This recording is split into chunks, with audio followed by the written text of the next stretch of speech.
नमस्कार. देवेंद्र फडणवीस कधीकाळी महाराष्ट्रातले सर्वात यशस्वी मुख्यमंत्री म्हणून ओळखले जाणारे देवेंद्र फडणवीस आज महाराष्ट्रातल्या प्रत्येक माणसाला नको नकोसे का वाटताय. देवेंद्र फडणवीस वयाच्या 22व्या वर्षी नगरसेवक झाले, वयाच्या 27व्या वर्षी नागपूरचे महापौर झाले आणि वयाच्या 29व्या वर्षी पहिल्यांदा आमदार झाले आणि तेव्हापासून आतापर्यंत सलग 5 वेळा आमदार झाले. वसंतराव नाईकांनंतर महाराष्ट्राच्या इतिहासात 5 वर्षाची मुख्यमंत्र्याची टर्म पूर्ण करणारे देवेंद्र फडणवीस दुसरे मुख्यमंत्री. शरद पवारांनंतर देवेंद्र फडणवीस महाराष्ट्राच्या इतिहासातले सर्वात युवा 2 नंबरचे मुख्यमंत्री. देवेंद्र फडणवीसांच्या संपूर्ण राजकीय कारकिर्दीत किंवा राजकीय आयुष्यात त्यांच्यावर कधीही कोणतेही भ्रष्टाचाराचे आरोप किंवा कलंक लागला नाही. पण एवढं सगळं जरी असलं तरी आज महाराष्ट्रातला प्रत्येक माणूस कोणीही चालेल पण देवेंद्र फडणवीस नको असं का म्हणतोय. नेमकं भारतीय जनता पार्टी आणि महायुतीनं आतापर्यंत येणाऱ्या विधानसभेसाठी देवेंद्र फडणवीसांचा चेहरा मुख्यमंत्री म्हणून का दिला नसेल. जरांगे पाटलांच्या टार्गेटवर नेहमी देवेंद्र फडणवीसच का असतात. काय आहे देवेंद्र फडणवीसांचा संपूर्ण राजकीय इतिहास. सुरुवातीला त्यांना कोणतं पद मिळालं आणि या व्हिडिओच्या शेवटी सगळ्यात महत्त्वाचं, एक राजनेता म्हणून, एक राज्यकर्ता म्हणून, एक राजकारणी म्हणून देवेंद्र फडणवीसांनी त्यांच्या राजकीय आयुष्यात कोणत्या महत्त्वाच्या 5 चुका केल्या ज्यामुळे त्यांना आज राजकारणात कुठेतरी बॅकफुटवर यावं लागतंय. या सगळ्या विषयांवर आजच्या व्हिडिओमध्ये बोलणार आहे, त्यामुळं पुढचे काही मिनिटं माझ्यासोबत नक्की थांबा. नमस्कार, मी वैभव सांगळे आणि माझ्या यूट्यूब चॅनलवर तुमचं खूप खूप स्वागत आहे. जर पहिल्यांदा चॅनलवर आले असाल, चॅनलला सबस्क्राईब करा, लाईक करा, शेअर करा, साईटला दिलेली घंटा दाबायला विसरू नका, जेणेकरून माझा येणारा प्रत्येक व्हिडिओ सगळ्यात पहिले तुमच्या मोबाईलवर येईल. कुठल्याही प्रकारचा टाइमपास न करता सुरुवात करूयात आजच्या व्हिडिओची. देवेंद्र फडणवीस, त्यांचा संपूर्ण राजकीय इतिहास आणि त्यांच्या आयुष्यात झालेल्या 5 महत्त्वाच्या चुका ज्यामुळे आज ते राजकारणात कुठेतरी बॅकफुटवर आलेत. देवेंद्र फडणवीसांचे वडील गंगाधर फडणवीस हे महाराष्ट्रात विधान परिषदेवर सदस्य होते. म्हणजे फडणवीसांना राजकीय वारसा मिळाला होता. पण फडणवीसांना राजकीय वारसा जरी मिळाला असला तरी त्यांचे वडील इतके मोठे नेते नव्हते जितके मोठे नेते देवेंद्र फडणवीस झाले. त्यामुळं जे काही देवेंद्र फडणवीसांनी आयुष्यात कमवलं ते स्वतःच्या बळावरच कमवलं असं म्हणलं तर वावगं ठरणार नाही. आता मी तुम्हाला देवेंद्र फडणवीसांचा राजकीय इतिहास सांगतो. फडणवीसांचा जन्म 1970 साली झाला. त्यानंतर 1992 साली म्हणजे 22व्या वर्षी ते पहिल्यांदा नागपूर येथे नगरसेवक झाले. त्यानंतर 1994 साली ते महाराष्ट्र राज्य भाजप युवा मोर्चाचे उपाध्यक्ष झाले. 1997 साली म्हणजे वयाच्या 27व्या वर्षी ते नागपूरचे महापौर झाले आणि ते देशाच्या इतिहासातले 2 नंबरचे सर्वात युवा महापौर त्यावेळी झाले होते. त्यानंतर 1999 साली ते आमदार झाले आणि तेव्हापासून आतापर्यंत सलग 5 वेळा ते आमदार झाले. 2001 मध्ये ते अखंड भारताचे भारतीय जनता पार्टीचे युवा मोर्चाचे उपाध्यक्षही झाले होते. 2014 मध्ये कधीही मंत्री नसलेले देवेंद्र फडणवीस डायरेक्ट मुख्यमंत्री झाले. 2019 विरोधी पक्ष नेते, त्यानंतर आता डबल 2022 पासून महाराष्ट्राचे उपमुख्यमंत्री. हा एकंदरीत देवेंद्र फडणवीसांचा राजकीय इतिहास आहे.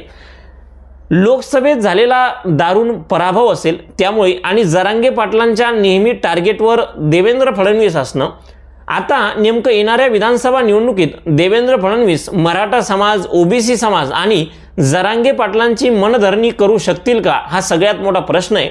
पण त्यापेक्षाही महत्त्व आजच्या व्हिडिओमध्ये मी बोलणार आहे ते म्हणजे एक राजनेता म्हणून, एक राज्यकर्ता म्हणून फडणवीसांनी अशा कोणत्या प्रमुख 5 चुका आपल्या राजकीय आयुष्यात केल्या ज्या कुठल्याही राज्यकर्त्यांनी कधीही करू नाही जर त्याला जास्त वेळेसाठी एक मोठा राजकारणा किंवा एक सक्सेसफुल राजकारणी म्हणून जर राहायचं असेल तर. देवेंद्र फडणवीसांच्या 5 महत्त्वाच्या चुका लक्ष देऊन ऐका.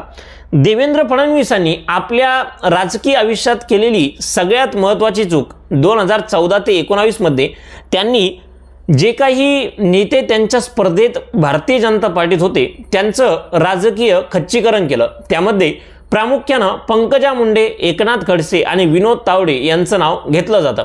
आता नेमकं यांना देवेंद्र फडणवीसांनी मागं केलं की त्याचं दुसरं काही कारण असेल, पण याचे आरोप फडणवीसांवरच लागतात हे मात्र तेवढंच खरं आहे। आणि ही फडणवीसांच्या राजकारणी आयुष्यातली पहिली चूक आहे की आपल्या आसपासचे जे काही आपले कॉम्पिटिटर स्पर्धक आहेत त्यांना कुठंतरी खच्चीकरण करून मागं करायचं आणि स्वतःचं नाव पुढं करायचं, ही झालेली फडणवीसांची पहिली चूक।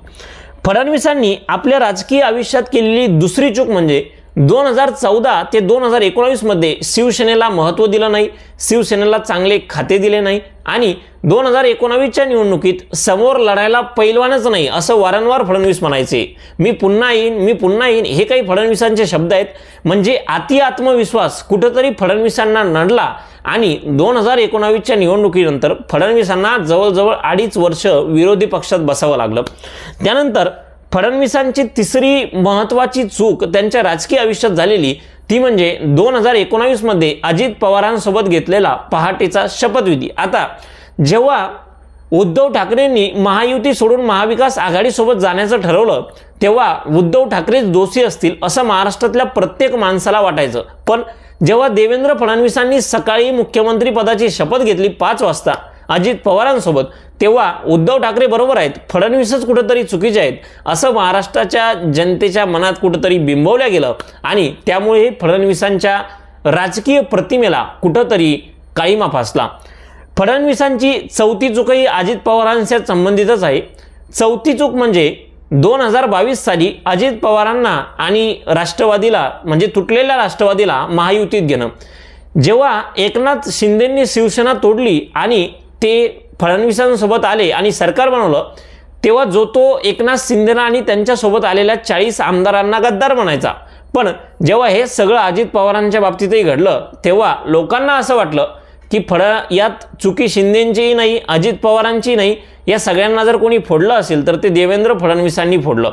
त्यामुळं कुणा काहीही केलं असलं तरी आरोप लागले ते फक्त देवेंद्र फडणवीस यांच्यावरच आणि ही फडणवीसांची चौथी झालेली राजकीय चूक आहे। कारण अजित पवारांना घेण्याची त्यांना कुठेही गरज नव्हती तरीही त्यांनी ते केल्यामुळं त्यांच्या राजकीय प्रतिमेला इथंही कुठेतरी फटका बसला। आणि एक राजनेता म्हणून फडणवीसांनी त्यांच्या आयुष्यात केलेली सगळ्यात मोठी चूक म्हणजे त्यांनी लोकनेते नसलेल्या लोकांना समोर आणलं आणि लोकनेते असलेल्या लोकांना कुठेतरी मागे नेलं।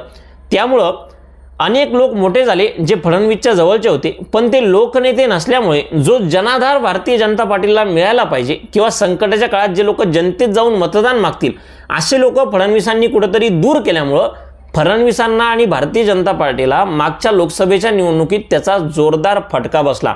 त्यामुळे कुणालाही जर एक चांगला राजकारणी व्हायचं असेल कुठल्याही पार्टीत तर आपण नसल्यानंतरही कुणीतरी असं आपल्या पार्टीमध्ये असावं ज्यानं ही पार्टी सांभाळावी, ही भावना राजकारणामध्ये खूप महत्त्वाची असते आणि यातही फडणवीस कुठेतरी अयशस्वी ठरले।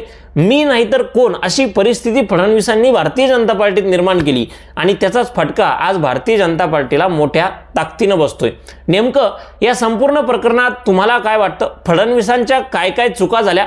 कशामुळे आज फडणवीस राजकारणात एवढे बॅकफुटवर आले? फडणवीस सोडून आज भारतीय जनता पार्टीत कोणते असे चेहरे आहेत जे महाराष्ट्राचं नेतृत्व करू शकतात? या संपूर्ण विषयावर तुम्हाला जे काही वाटतं ते कमेंट बॉक्समध्ये नक्की सांगा। चॅनलला सबस्क्राईब करायला विसरू नका। हा व्हिडिओ जास्तीत जास्त लोकांपर्यंत शेअर करा, लाईक करा, घंटा दाबायला विसरू नका जेणेकरून माझा येणारा प्रत्येक व्हिडिओ सगळ्यात पहिले तुमच्या मोबाईलवर येईल। परत भेटूयात एका अशाच माहितीपूर्ण आणि महत्त्वाच्या व्हिडिओसोबत। तोपर्यंत खूप खूप धन्यवाद।